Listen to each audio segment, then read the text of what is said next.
प्रभु राम देव भगवान अल्लाह खुदा ईश आदि नाम एक ही शक्ति के हैं। वो कैसा है, कहां है, कैसे मिलता है, किसने देखा है? ये प्रश्नवाचक चिन्ह पूर्ण रूप से हटाने के लिए अवश्य सुनिए जगत गुरु तत्वदर्शी संत रामपाल जी महाराज के अमृत वचन, सर्व पवित्र धर्मों के पवित्र शास्त्रों के आधार पर। एक नल और नील नाम के दो मौसेरे भाई थे, यानी उनकी दोनों की माता बहन थी। माता पिता परलोक सिधार गए थे दोनों ही के, और दोनों अनाथ से होकर के, और ऊपर से दोनों असहज रोग से ग्रस्त थे। उसके लिए वो घर तो कोई रहा नहीं, सोचा भी चल कहीं आश्रमों में रहें। वहाँ जाकर ऋषि महर्षियों से मिले, उनसे प्रार्थनाएं की कि हम ऐसे ऐसे दुखी हैं। तो पहले तो ऋषि महर्षि उनको कोई जंतर मंत्र, कोई श्लोक या साधना बताते कि आप ऐसे ऐसे भक्ति करो, ऐसे मंत्र करो। उनसे कोई लाभ नहीं होता तो ये कह देते थे कि ये तुम्हारे प्रारब्ध में लिखा हुआ संकट है बेटा, ये तो भोग कर ही पूरा करना पड़ेगा। लेकिन आत्मा को ये बातें जचती नहीं, ये संतुष्ट नहीं करती, इसलिए वो वहाँ से कहीं और ट्राई करता है कि शायद वहाँ मुझे राहत मिल जाए। तो जहाँ भी ये आत्मा दूसरे स्थान पर गए, उन्होंने पहले तो क्रियाएं बताई। जब उनसे राहत नहीं मिला तो उन्होंने भी यही कथा सुनाई कि प्रारब्ध तो भोगना ही पड़ेगा। तीसरी जगह गए, चौथी जगह गए, फिर कोई कहता ये 3 ताप के अंतर्गत है। 3 ताप के अंतर्गत कौन आते हैं? जैसे प्रेत बाधा, पितृ बाधा, या कोई देव बाधा, किसी ने जंतर मंत्र कर दिया हो, किसी ने श्राप दे दिया हो, तो ये भी कहते हैं ये नहीं कट सकते इन मंत्रों से। पहले तो मंत्र देते हैं, नहीं कटते थे तो कहते तुम्हारे ये 3 ताप के संकट भी नहीं कट सकते, ये भोगने ही पड़ेंगे, तुमने कर्म ही ऐसे किए हैं। लास्ट में ये कह देते। ऐसे ही वो भटकते भटकते एक दिन परमेश्वर मुनिंदर नाम में आए हुए वो परमात्मा सत्संग कर रहे थे। अब वो दोनों हताश तो हो ही चुके थे, लेकिन आत्मा हार नहीं मानती। उसको मालूम है कि कोई शक्ति है जो दुखी को सुखी करती है, वो है कोई मालिक, कोई परमात्मा है। वो दोनों उनके सत्संग में आ गए। और ऋषियों के पास तो बैठे बहुत गणे, वहाँ बैठे थोड़े से, क्योंकि वो खरी खरी साची के हैं, बाकी सब ज्ञान उल्टा दे रहे थे। तो वहाँ 50-100 व्यक्ति विद्वान थे। नल और नील भी वहाँ जाकर बैठ गए, सत्संग सुना। कुछ अविश्वास सा हुआ, नहीं बात जच रही थी कि बात तो सारी उल्टी कह रहा ये महात्मा। फिर भी वहाँ उन भक्तों से जिससे भी वो मिले, वह उपस्थित थे, वो सब कह रहे थे हम बड़े दुखी थे, हमें बड़ा सुख हुआ, आशीर्वाद मात्र से लाभ हुआ, हमारा इस भक्ति करने से ऐसा लाभ हुआ। तो उनका कुछ दिल सा डटा, कुछ संतुष्टि सी हुई उनको।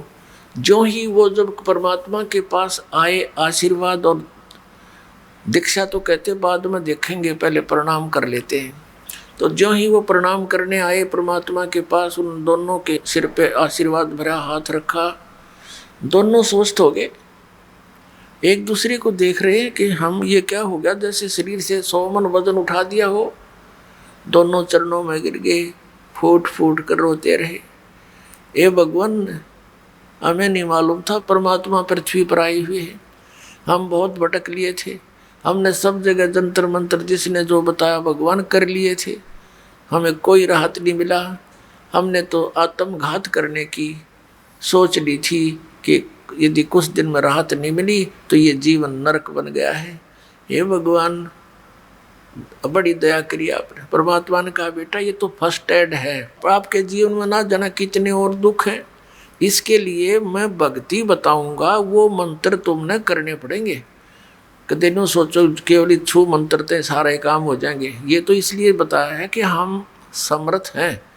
ये केवल आपको एक ये ट्रायल दी है, अपना एक सैंपल दिखाया है कि हम क्या हैं। कहने लगे महाराज मन उपदेश दे दो, हम आपके दास है। दोनों को दीक्षा दे दी, भक्ति करो बेटा, ये मंत्र जाप करो, करते रहे। अब वो बड़े दुखी थे, एकदम सुखी हुए तो खुशी का कोई ठिकाना रहा नहीं। और परमात्मा जो भी उनको सेवा के लिए, जैसे सामूहिक तौर पर सत्संग में बताया जाता है कि आप सत्संग में आते हो तो यहाँ एक बाबूजी बनकर नहीं आवे, यहाँ एक दास बनकर आवे।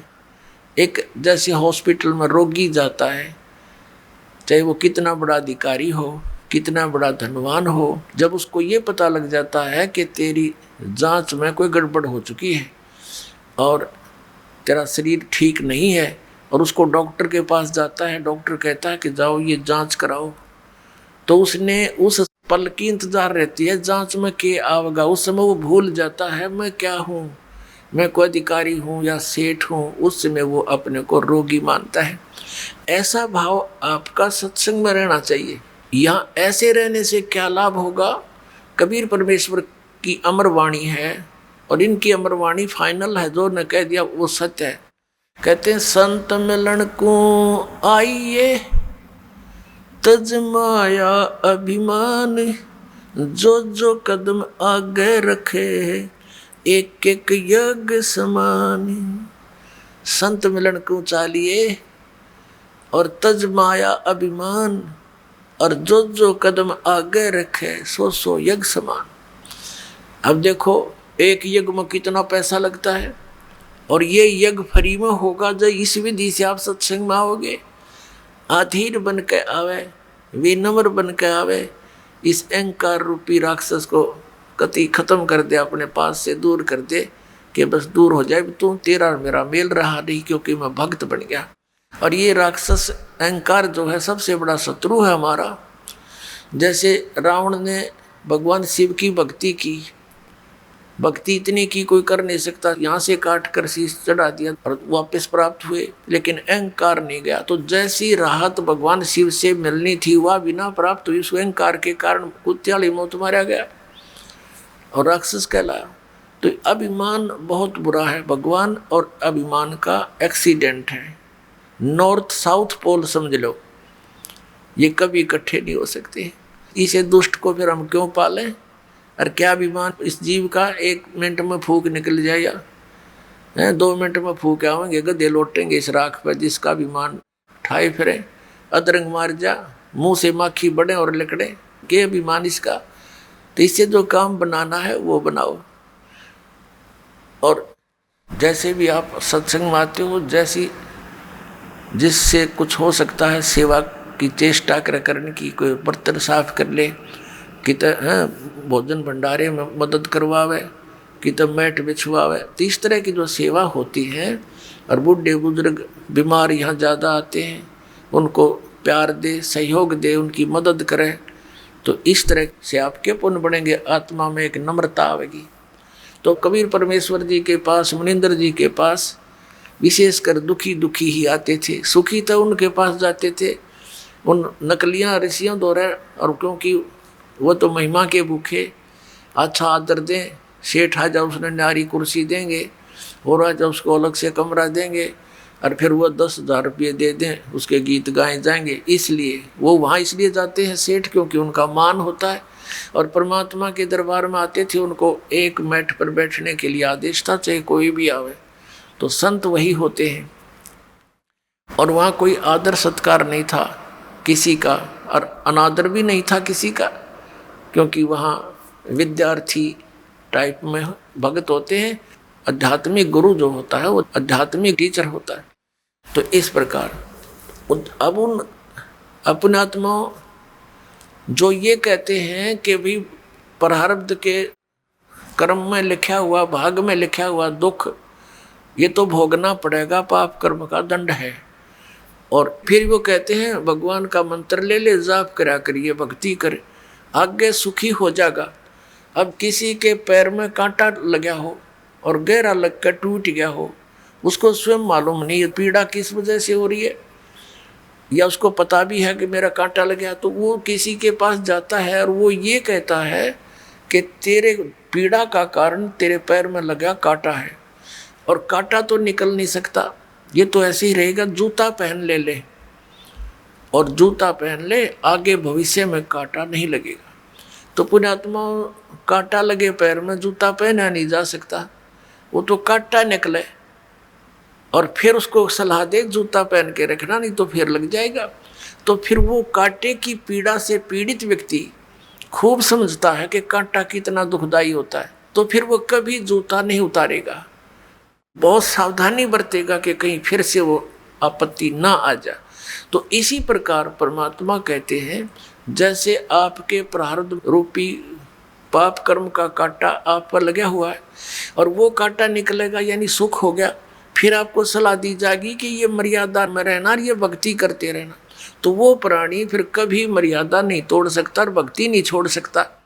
इस भय से कि कहीं फिर से ना वो बिजली गिर जाए, फिर से वो आपत्ति ना संकट आ जाए, कितना बुरा हाल हो गया था हमारा, तो फिर वो कभी भक्ति नहीं छोड़ सकता और सीधा चलता है।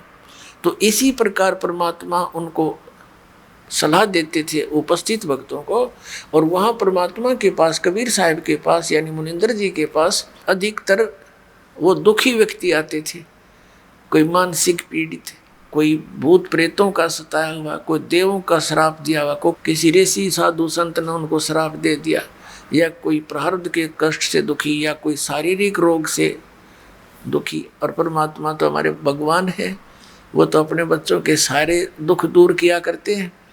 तो वहाँ वृद्ध अवस्था ज़्यादा बीमार सिमार आते थे, तो भगवान सलाह दिया करते थे, भाई बूढ़े बुजुर्ग रोगी की मदद करनी चाहिए, नफरत नहीं करें।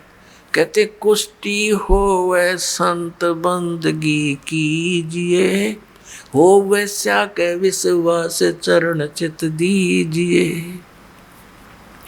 परमात्मा सलाह देते हैं, हमें बताते हैं कि यदि भक्त का कोढ़ भी लगा हुआ, कुष्ठ रोग भी लगा हुआ हो, मक्खियां भिनक रही हो, उससे नफरत ना करना, उसकी मदद करना बल्कि जितनी हो सकती है।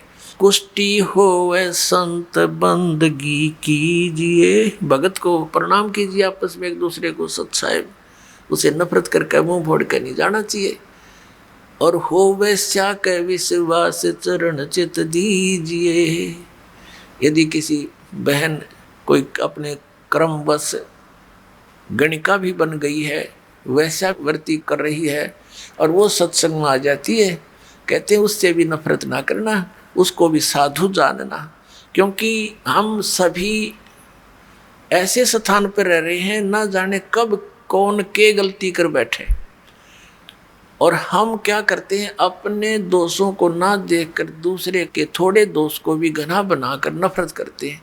यह भी हमारी अज्ञानता का ही कारण है। अब जैसे पुण्यात्माओं, कोई चोर है, डाकू है और कोई दुराचारी है, यदि वो सत्संग में नहीं आवेगा तो उसको ये पता कैसे लगेगा ये पाप कर रहा है तू। जिस क्षेत्र में वो रहता उस माहौल में तो फंसा हुआ है, उसी से तो बिगड़ता ही जा रहा है। अब जैसे मैला कपड़ा हो गया तो वो जल के निकट नहीं आवेगा, साबुन प्रयोग नहीं होगा उस पर, तो वो मैल समाप्त कैसे होगा। तो इस प्रकार परमात्मा परमेश्वर कबीर जी यानी मुनिंदर जी अपने उपस्थित श्रोताओं को, भक्तों को शिक्षा दिया करते थे। अब नल और नील तो बड़े संकट से गुजरे थे, पाट टूटा हुआ था दुखों का, 30-30 वर्ष के हो गए थे और बचपन से ही दुखी थे, और जिसने सुसाइड तक की सोच रखी और वो व्यक्ति इतना सुखी हो जाए तो वो ठीक है, हमारी बुद्धि इतना काम तो नहीं करती कि उन्हें भगवान मान लें, लेकिन भगवान से कम भी नहीं मान सकता वो व्यक्ति जब थोड़ा सा भी उसके अंदर इंसानियत होगी तो वो तो एक महान आत्मा थे नल नील। उस दिन से वो बहुत सत्संग में सेवा करने लगे, बूढ़े बुजुर्गों के कपड़े, रोगियों के, अपाहिजों के कपड़े ले जावें, लाओ जी मैं धो लाऊंगा, उनके कपड़े धोवें, बर्तन साफ करें, उनको आराम से बैठावें, नवावें, यानी इस तरह वो सेवा करने लगे जो परमात्मा मुनिंदर जी के आश्रम में जो आया करते थे। लेकिन वो फिर भी एक सीधे साधे थे, भोले से दिमाग के थे। वो क्या करते, सत्संग में जो चर्चा होती, ज्ञान सुनते भगवान के मुख से, तो कपड़े धोने जाते या बर्तन साफ करने जाते, दरिया के किनारे सत्संग हुआ करते थे, आश्रम होते थे ऋषियों के। तो वो क्या करते, दरिया के किनारे पर कपड़ों को पानी में भिगो देते कि कुछ देर इनका मैल गल जावे, फिर धोएंगे।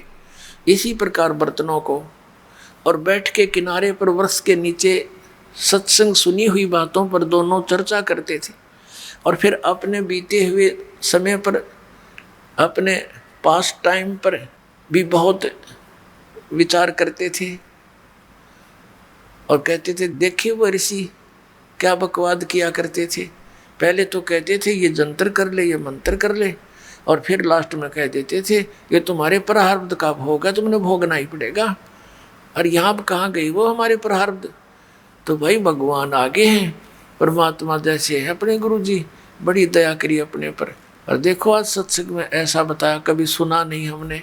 अपने आत्मा जो व्यक्ति इतना दुखी था वो सुखी हो जाए, और उसको जो ये दास ज्ञान दे रहा, यही ज्ञान परमात्मा पहले दिया करते। उन्हीं परमेश्वर कबीर जी का दिया हुआ ज्ञान, दास तो एक है जे टेप रिकॉर्डर आपको सुना रहा, दिया हुआ ज्ञान उसी मालिक का है जो चौथे युग से देते हुए आ रहे थे।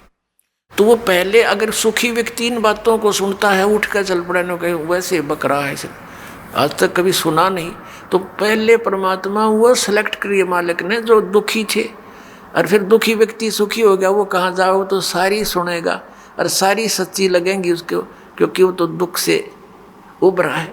तो सच्ची तो ये है ही है, हमें उस अज्ञान के कारण ये नहीं अच्छी लग रही थी।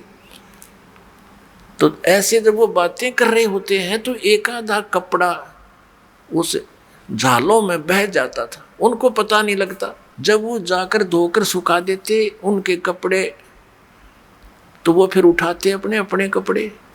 कोई कहता जी मेरा तो धोती नहीं मिली, कोई कहता मेरा कुर्ता गुम हो गया। वो कहते भाई हम तो जितने ले गए थे उतने ले आए हैं, हमें तो मालूम नहीं। इसी प्रकार बर्तनों में भी कोई एक आध बर्तन, किसी की गिलास, किसी की थाली प्रतिदिन गुम हो जाती थी।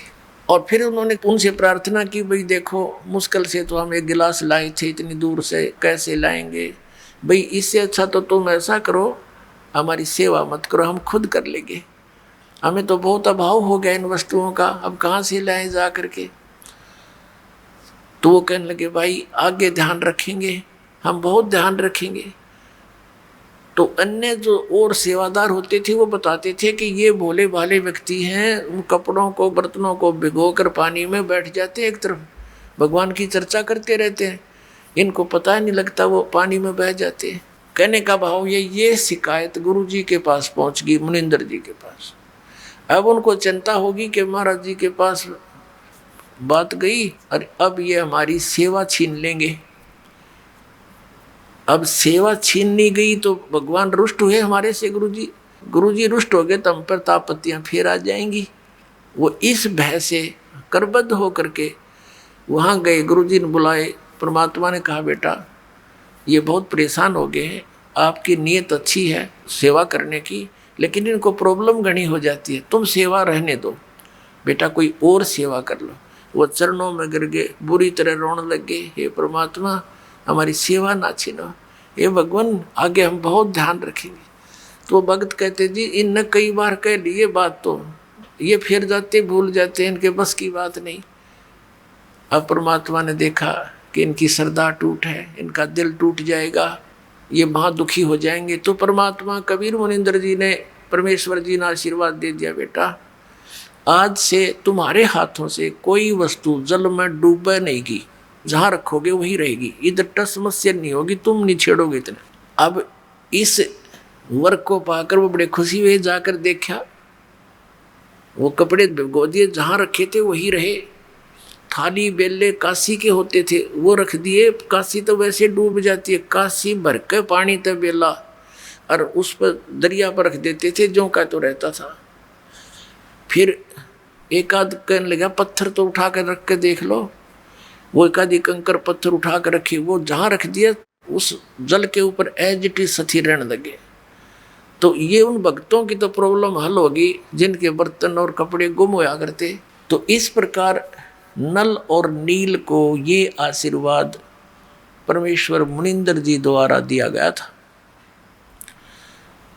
अब परमात्मा कहते हैं गोता मारूं स्वर्ग में जा बैठूं पाताले, कह कबीर ढूंढता फिरूं अपने हीरे मोती लाल।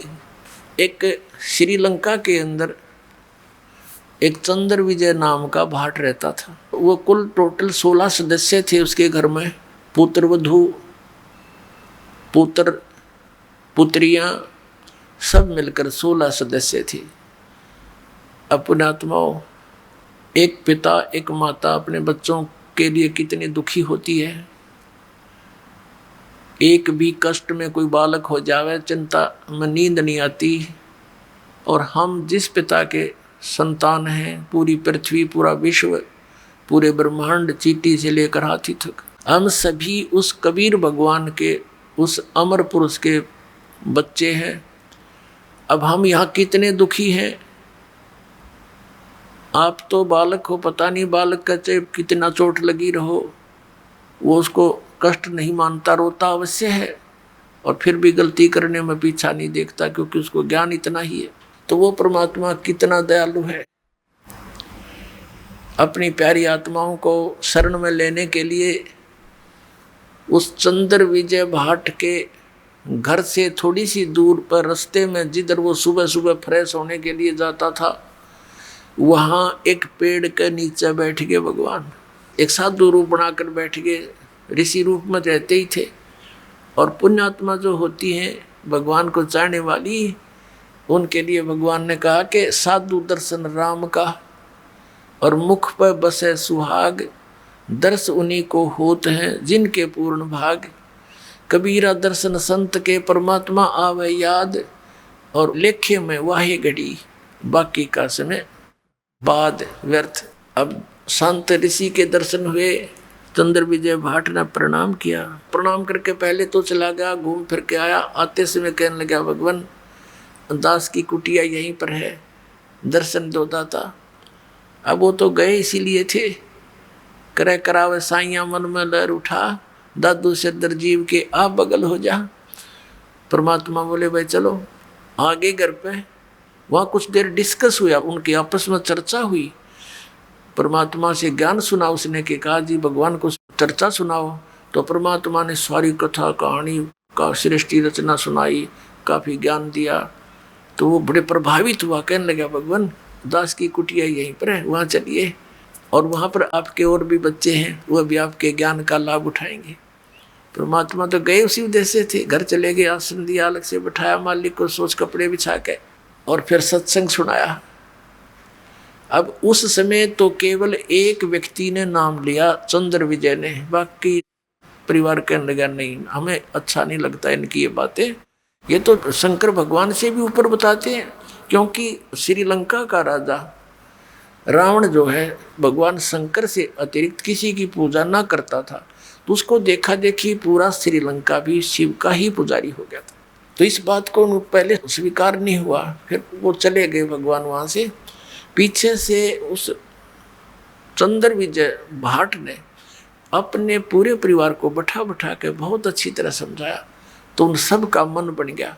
तो परमात्मा फिर वहाँ पहुँच गए। अब उन सभी पूरे परिवार ने नाम ले लिया। और जो मालिक ज्ञान सुनाया करता था, ये तो ज्ञान ऐसा है, प्रत्येक व्यक्ति चाहता मैं सबको सुना दूं, भाई को, बहन को, रिश्तेदार को, ऐसा अनमोल ज्ञान कि देखा ना सुना। अपनात्मा वो चंद्र विजय भाट जो था, वो रावण के पास जाता था, उसको चुटकले चटकले सुना के, उनकी महिमा मुहिमा गा के, और ये भाट लोग उनका एक मनोरंजन कराया करते थे। और उधर से उसकी पत्नी जो थी, वो कर्मवती नाम था उसका, वो जाती थी रावण की पत्नी मंदोदरी के पास, वो उसको चुटकले सुनाती थी, अच्छे बूढ़े। इस मन की आदत है, ये राम की कथा कम और काम की कथा ज़्यादा सुनना चाहता है, सेक्स की।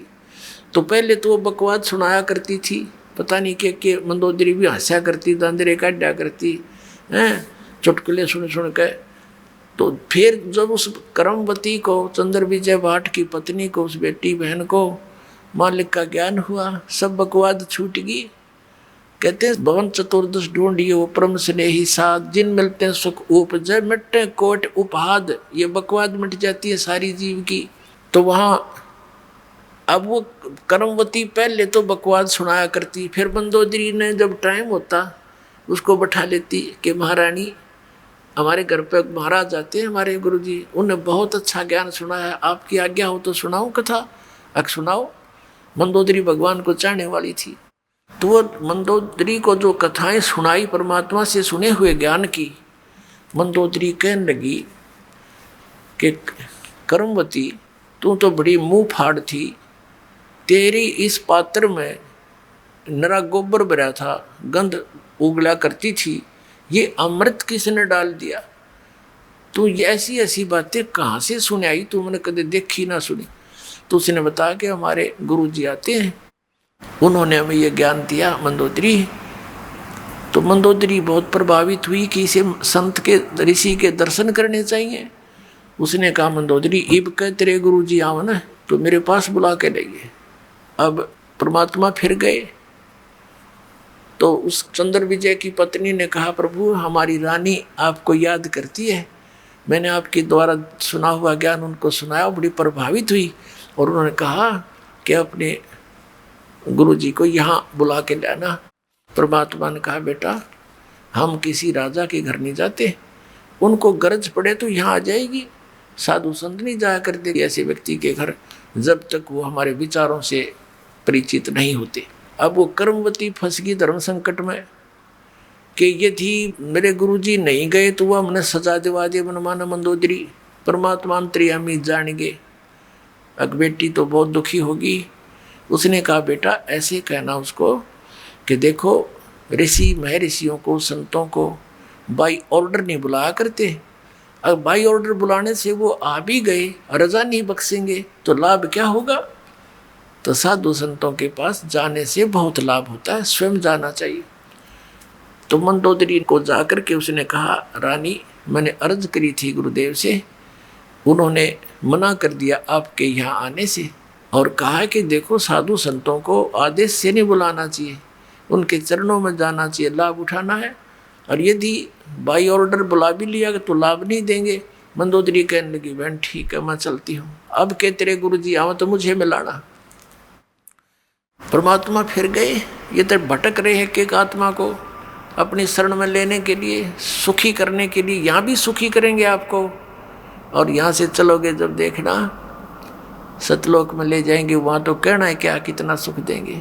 अब क्या हुआ मंदोदरी चली गई, परमात्मा के दर्शन किए, देखते ही आत्मा खिंच गई। पुण्यात्मा थी, पिछली संस्कारी थी, परमात्मा की बच्ची, बहुत ज़्यादा प्रभावित हुई मालिक के वचनों से और कहा परमेश्वर मुझे नाम दे दो। परमात्मा ने दीक्षा दी थी। अब मंदोदरी ने जो ज्ञान सुना था उसने चाहा कि अपने पति को समझा दूं, जो नरे बकरे खावे, नरे झोटे खावे, मांस खावे, दारू पीवे और भगत कवावे ब्राह्मण, इसने तो कर्म बिगाड़ दिए। क्यों ज्ञान से ज्ञान हुआ, भगवान के तत्व ज्ञान से। तो मंदोदरी ने चेष्टा की समझाने की अपने पति रावण को कि आप जो साधना कर रहे हो ये तमोगुण भगवान शिव हैं, ये पूर्ण परमात्मा नहीं है। अब वो इस बात से दुखी हो गया कि मंदोदरी तू ऐसी बातें मत कर, मैंने भगवान शंकर के यहाँ से शीश काट कर चढ़ा दिए, इन्होंने मेरा वापस शीश दे दिया और मेरे को कितना धन दे दिया, सिद्धि दे दी, मेरे को 1 लाख पुत्र व्रत दे दिए और मेरा पुत्र मेघनाद ऐसा है ऊपर चला गया, इंद्र को भी जीत लिया, हर मैं एक भिखारी के आगे हाथ जोड़ूंगा जाके। मंदोदरी ने बहुत समझाया कि रावण गलत बोल रहे हो आपने इस संत की महिमा से अपरिचित नहीं हो, इस कर कैसे बोल रहे हो।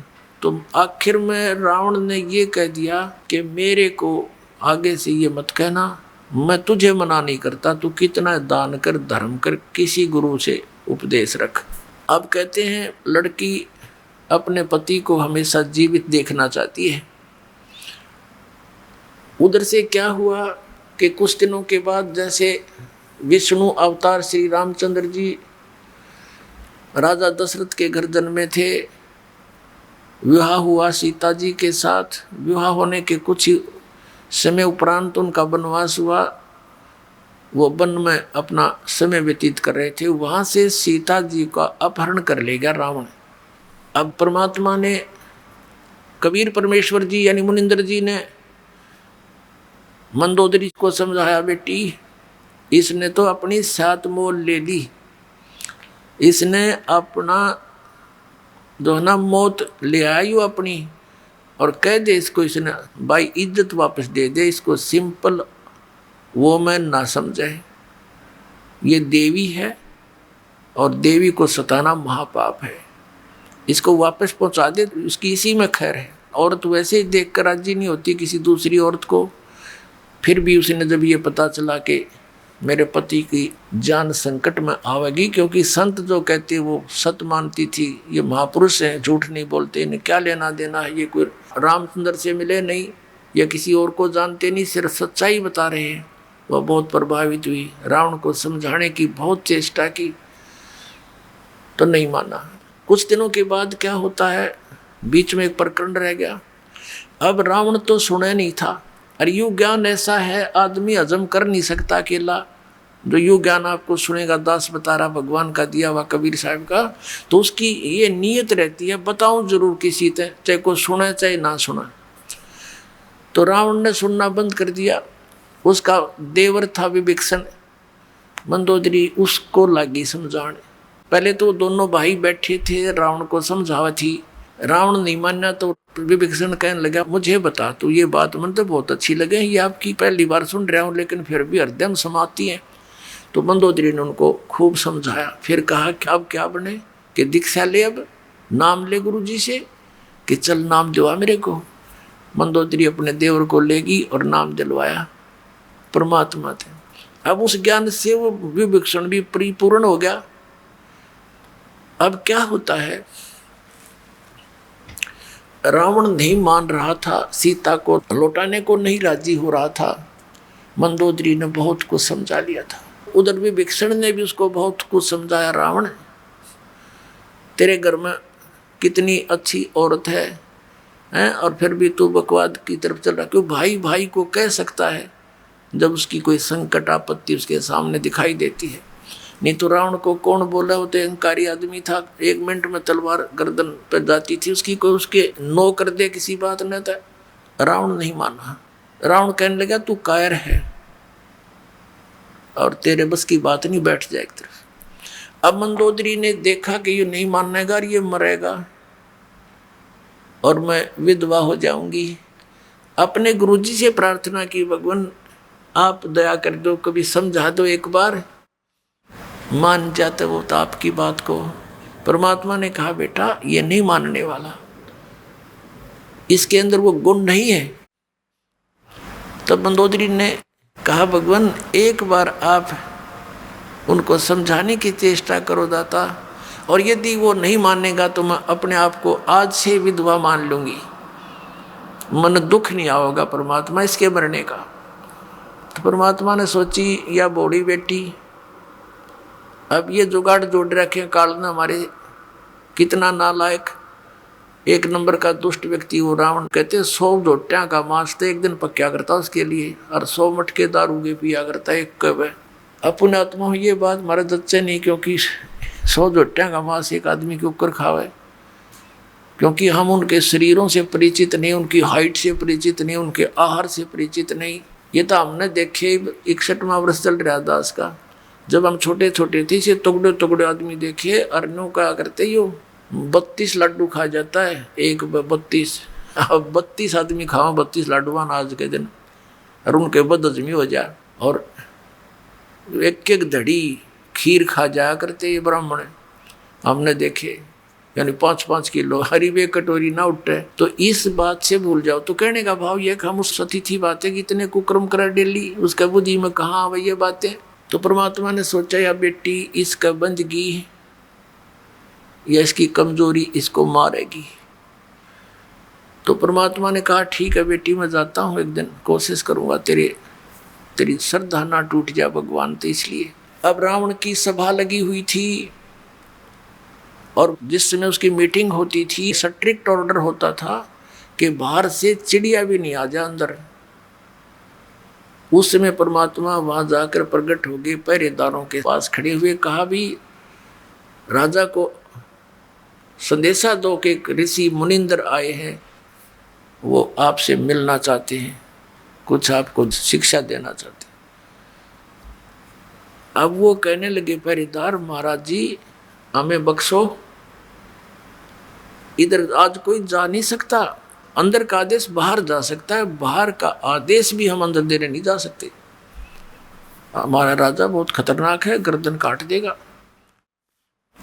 परमात्मा वहां से अंतर ध्यान हुए, जहां रावण बैठा था ऊंची स्टेज पे और नीचे उनके बैठे थे सपसलार कुर्सियों पे, उसके थोड़ी सी दूरी पर अंदर जाता हुआ देखा।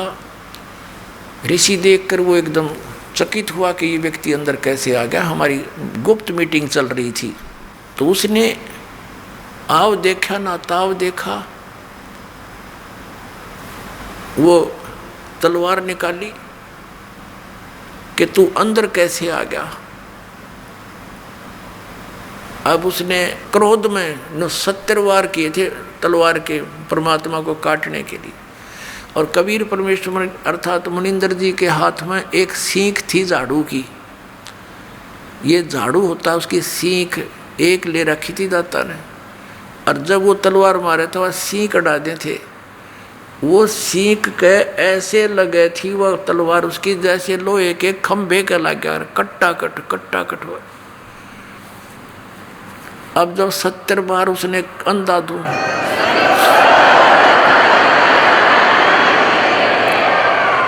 जब रावण के पसीने आ लिए, जब वो थक के खड़ा हो गया, कहने लगा तू अंदर कैसे आ गया। परमात्मा बोले तेरे भैया सीख तक कटी नहीं, तू मुझे मारेगा। तब उसने पूछा कि तू, रावण बोला उनको बुलाओ पहरेदारों को, उनको कत्ल करूंगा। परमात्मा बोले उनका दोष नहीं है, उन्होंने तो मुझे मना कर दिया था संदेश भी देने के लिए। फिर परमात्मा से पूछा रावण ने, तू आया कैसे अंदर, कि ऐसे आ गया, अंतर ध्यान हो गए और फिर प्रकट हो गए। रावण के सामने से एकदम अंतर ध्यान हो गए और फिर प्रकट हो गए कि मैं उनको आता दिखाई नहीं दिया, मैं ऐसे आ गया। अब वो दुष्ट आत्मा फिर भी ना समझाइयो कौन है तेरे सामने, कहने लगा देखो तू जा यहाँ से, तू आया किस लिए है, बता तेरी बात क्या है। तो परमात्मा ने कहा कि रावण तेरा जो है अंतिम समय आ लिया है, और मेरे आदेश का पालन करके जब तू इस लड़की को वापस दे देगा, सीता को, इस देवी को, तो तेरी जीवन को मैं बदल दूंगा, इन बुराइयां तेने छोड़नी पड़ेंगी। वो कहने लगा तेरे जैसे शिक्षक मेरे पास बहुत आ लिए, मैं शिक्षा बिना नहीं हूँ, मैं खुद ब्राह्मण हूँ, विद्वान पुरुष हूँ, और तू एक भिखारी ऋषि, मुझे क्या शिक्षा देता, मैं तेरी बात न मानू कौन। अब रावण की तो वो स्थिति हो चुकी थी, कबीर ये माया अटपटी, सब गट आण अड़ी, किस किस न समझाऊं, या कुएं भांग पड़ी। एक बूढ़ा व्यक्ति शराब पिए खड़ा था और न्यू अल्लाह, उसका डोगा गिर गया जमीन पे, वो डंडा ले रखा था, वो गिर गया। एक जेंटलमैन आया, वो कहने लगा बुजुर्ग ताऊ जी, तो यह शराब क्यों पिया करो आप, देख सारा शरीर कांप रहा आपका, और डोगा भी ना उठता, नो बोला रहा डोगा दे दे। तो कहने लगा शराब ना पिया करे, नो बोला रहा शिक्षा बिना ना रह रहा तो न देना होता दे डोगा, ना जा तू अपना काम कर। नो बोला तेरे प्रवचनों बिना कच्चा ना रह रहा, तेरे कैसे बहुत मिल लिया, मैंने ये बात करनी है, दारू ना पिया करे, धन यो डोगा पकड़ाना हो तो उठा देना, चल तू अपना काम करे। तो रावण ने तो भाई इतनी पी रखी थी इस काल की भांग। परमात्मा से कहा कि तेरी बात मानू ना कति, तू जा चाहे मत जा, क्यों देख लिया मारे तो मरता ना, सारे कुकर्म करके देख लिए और फिर भी नू ना माना, ये कौन है। तो परमात्मा कहते हैं आपको इस काल ने अंधा कर दिया, इस झूठे सुख को सुख है ये मान रहा मनमोद, ये सकल जबीना काल का कुछ मुख में कुछ गोद, और उस मीटिंग में विभीषण भी उपस्थित था। परमात्मा आगे वहाँ से चले गए। शाम के समय विभीषण घर पे आया, अपनी भाभी से कहा कि आज तो गुरुजी को मार दिया होता भाई ने। तो मंदोदरी कहने लगी, ये इस संकट में मैंने ही गुरुदेव को डाल दिया नालायक ने, और मेरी प्रार्थना पर ही वहाँ गए हैं। क्या हुआ कि ऐसे ऐसे एकदम कितने क्रोधित हो गए, स्टेज से कूद कर स्वयं तलवार मारने लगे। गुरुजी के हाथ में एक सींख थी, वह सींख भी ना कटी। जब थक के बैठ गया, परमात्मा ने कुछ कहना चाहा, मान्या नहीं, तो भगवान वहां से आ गए।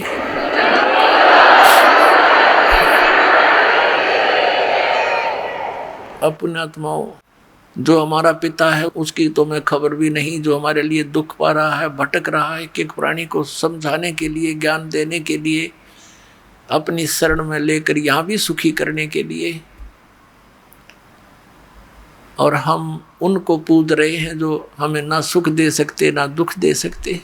क्योंकि देवता हैं ये ब्रह्मा विष्णु महेश, ये हमारे प्रारब्ध को परिवर्तित भी नहीं कर सकते और ये दुख दे नहीं सकते, क्योंकि ये देवता है, अच्छी आत्माएं हैं। तो हम इनको पूज रहे थे। तो पुण्यात्माओं, मंदोदरी कहने लगी गुरुदेव के पास, जो परमात्मा से मिलने गई, और कहा, भगवान अक्षमा करना मुझ दासी को, मेरे कारण आपने बहुत ऊंच नीच सुनना पड़ा दाता। मेरा पति का मुंह था, वो मुझे सता रहा था। अब दाता वो बेशक मर जा, मेरी ओर से आज मर लिया, वो मरियो से जिंदा रहियो, दाता अपने चरणों से दूर ना करना अपनी बच्ची को। तो परमात्मा, ठीक है बेटा, कहा तू भक्ति कर, या कोई किसी का ना है, आजकल मृत्यु हो जा, कौन किसका ठेकेदार है पता नहीं, इसका जन्म की तो होगा, तेरा कहाँ होगा। ठीक है, जब तक आपका संयोग है एक नेक नीति से निभाओ, परमात्मा से डर कर रहो। जो जिसका भूमिका है, पति की है पति वाला रोल करे, पत्नी का है पत्नी वाला करे, बेटे का है बेटे वाली भूमिका ठीक निभानी चाहिए, तभी आप सुपात्र कहलाओगे, नहीं तो आप फेल हो जाओ। अब क्या हुआ, उधर से रावण को संदेश से मिले, लेकिन रावण नहीं माना। श्री रामचंद्र जी के संदेशवाहक दूत वहाँ गए, श्री अंगद जी, श्री हनुमान जी आदि आदि, लेकिन वो नहीं माना। कहने का भाव ये है कि युद्ध की तैयारी होगी। अब युद्ध करने के लिए समुद्र से सेना पार करनी समस्या आएगी। अब समुद्र के ऊपर का जावें कैसे? तो कहते हैं, उनके इतिहास में लिखा है जीवनी में कि 3 दिन तक श्री रामचंद्र जी ने घुटनों जल में खड़ा होकर समुद्र के अंदर और प्रार्थना की थी कि हे जल्दी, हे समुद्र राज, मुझे रास्ता दे दे, मैं बहुत आपत्ति में हूँ, मेरी पत्नी को ऐसे ऐसे रावण ने उठा लिया है, सेना पार करनी है, उस राक्षस को मारना है और उस देवी को छुड़वाना है। लेकिन समुद्र नहीं माना। अंत में कहते श्री रामचंद्र जी ने लक्ष्मण से कहा कि मेरा अग्निबाण दे, लातों के भूत बातों से नहीं मानते। लक्ष्मण ने अग्निबाण दे दिया उठा के।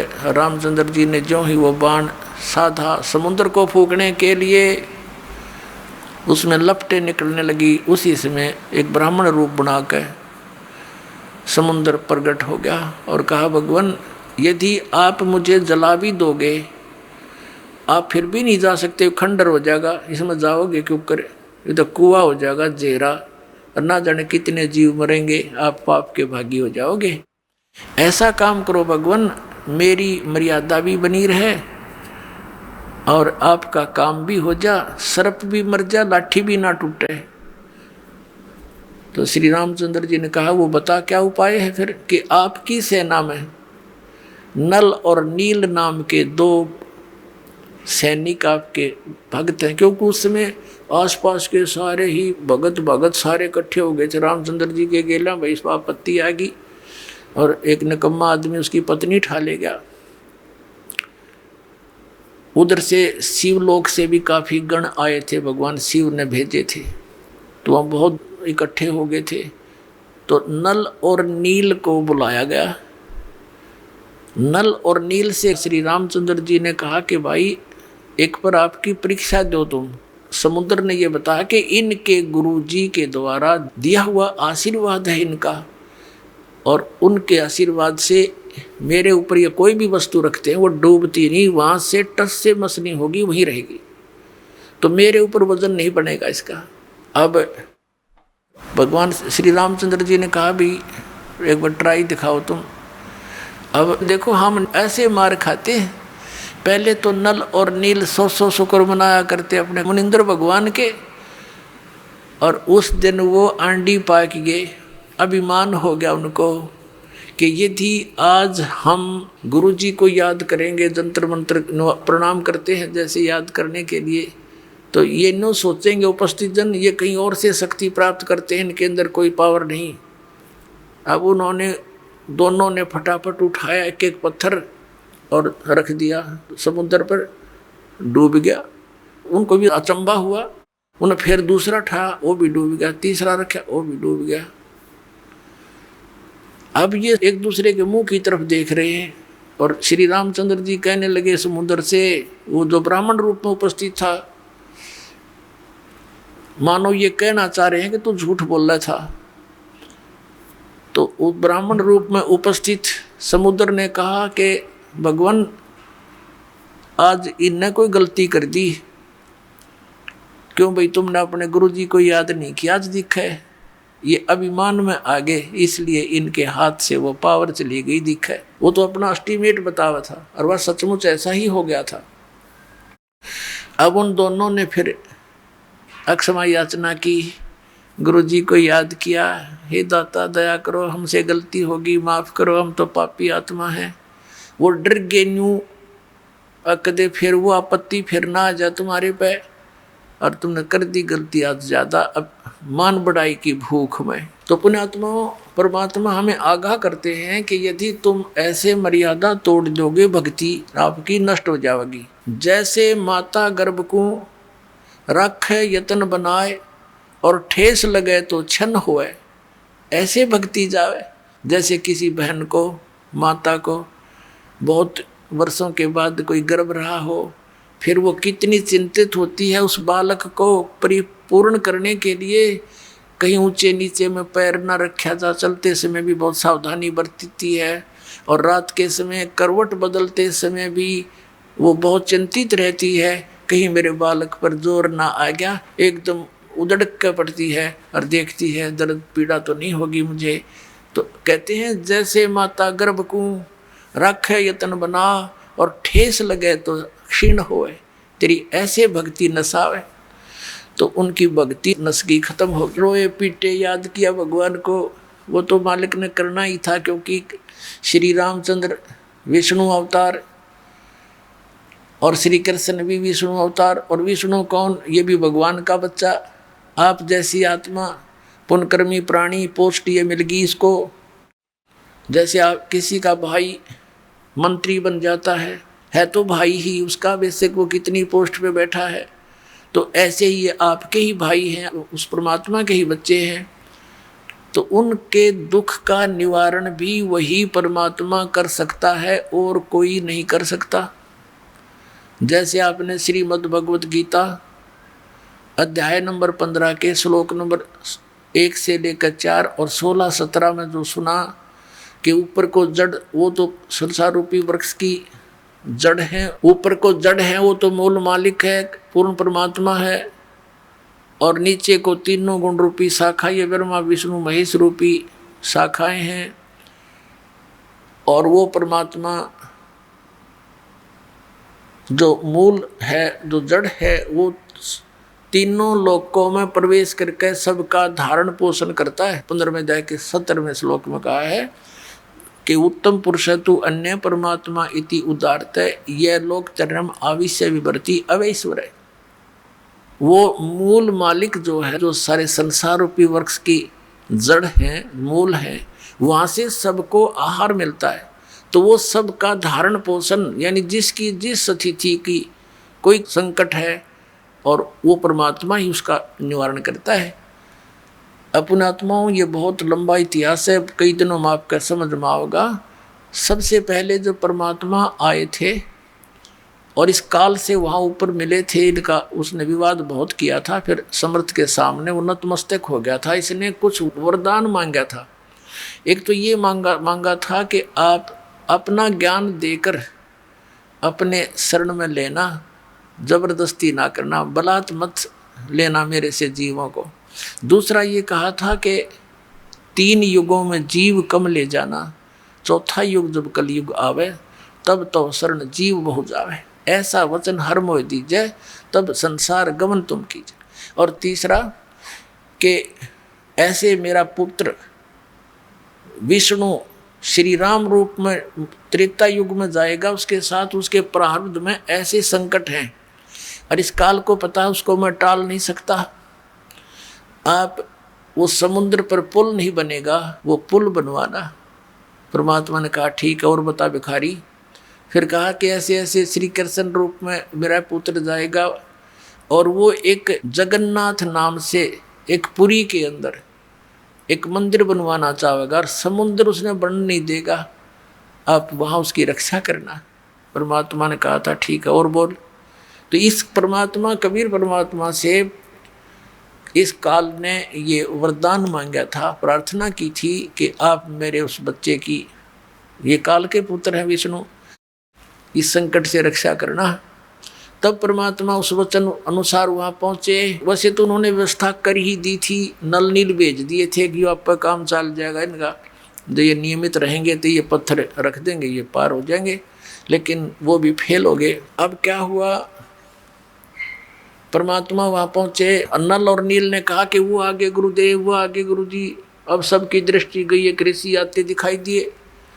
निकट आए जब श्री राम और लक्ष्मण ने उनके चरण लिए, हनुमान सब ने चरण लिए, तब परमात्मा से प्रार्थना की कि हे भगवान, कि हम बहुत संकट में हैं, मैं राजा दशरथ का पुत्र हूँ, ऐसे ऐसे रावण ने मेरी पत्नी उठा ली है और समुद्र के ऊपर से हमने सेना ले जानी पड़ेगी। ऋषि जी, जब आप अपने शिष्यों को इतनी पावर दे सकते हो, आप तो समर्थ हो, हम पर दया करो।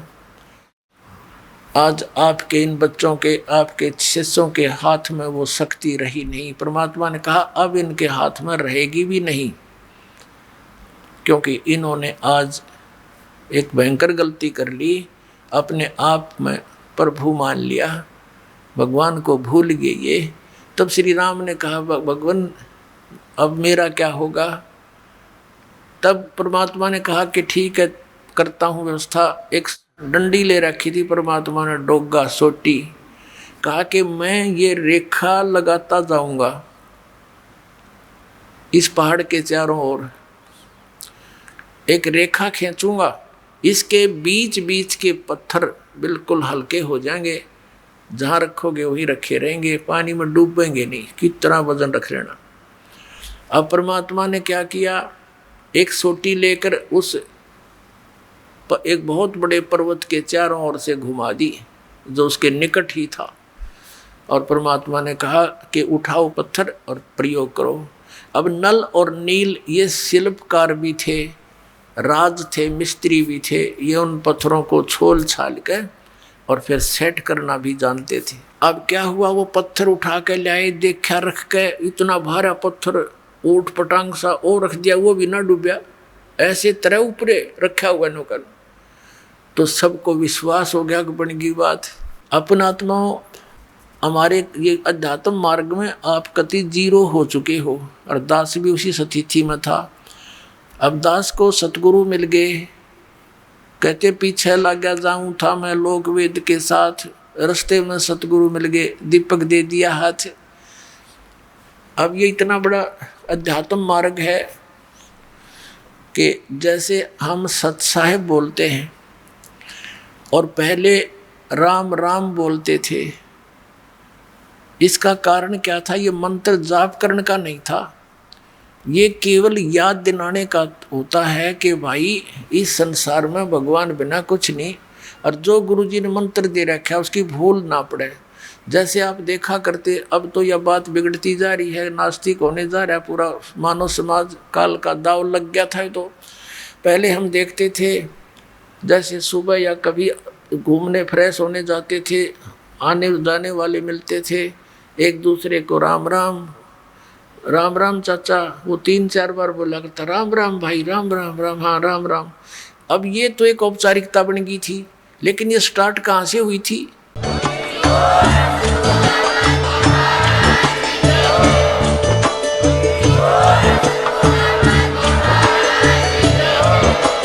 आप सुन रहे थे जगत गुरु तत्वदर्शी संत रामपाल जी महाराज जी के मंगल प्रवचन। अधिक जानकारी के लिए विजिट कीजिए हमारी वेबसाइट www.jagatgururampalji.org। संत रामपाल जी महाराज जी के शुभ आशीर्वाद से पूरे विश्व भर में 500 से भी ज्यादा नाम दीक्षा केंद्र हैं, जिन पर संत रामपाल जी महाराज जी द्वारा ऑनलाइन निशुल्क नाम दीक्षा दी जा रही है। अपने नजदीकी नाम दीक्षा केंद्र का पता करने के लिए संपर्क करें 8222880541।